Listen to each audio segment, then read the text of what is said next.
भगवते वासुदेवाय. गजाननाला वंदन करून, मातपित्याला नमन करून आज मी तुम्हाला गीतेचा 14वा अध्याय सांगत आहे.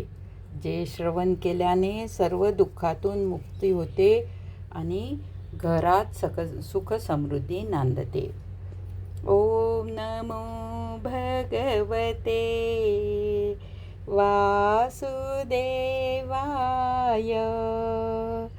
ओम नमो भगवते वासुदेवाय. गोपाल कृष्ण भगवान की जय.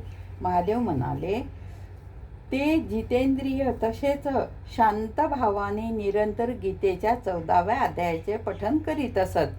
त्यांच्या आश्रमाच्या जवळच वत्सक मुनीच्या कोण्या एका शिष्याने आपले पाय धुतले होते.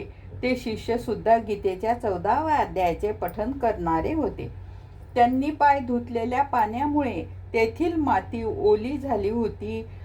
सशाचे काही आयुष्य शिल्लक होते. तो धापा टाकीत तेथे आला आणि तेथील चिखलामध्ये पडला. त्या चिखलाच्या स्पर्शाने तो ससा दिव्य विमानात बसून स्वर्गलोकी गेला. त्यांच्या मागे पाठलाग करणारी ती कुत्रीही तेथे आली.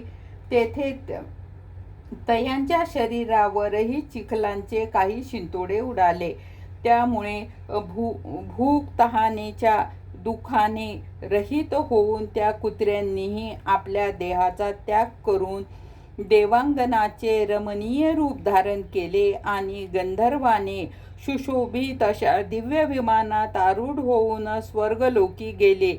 ते पाहून मुनीचे मेधावी शिष्य स्वकंधर हसू लागले.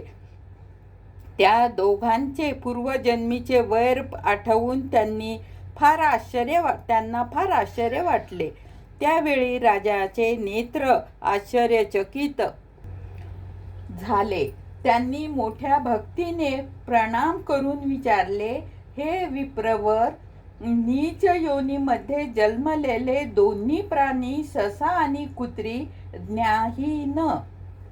ज्ञानहीन असूनही स्वर्गामध्ये गेले आहेत. याचे कारण काय? त्याबद्दल कथा ऐकवा. गोपाल कृष्ण भगवान की जय. राहिलेला अध्याय आपण उद्या घेऊ. ओम नमो भगवते वासुदेवाय. ओम नमो भगवते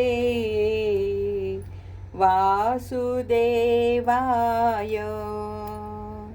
ओम नमो भगवते वासुदेवाय. गोपाल कृष्ण भगवान की जय.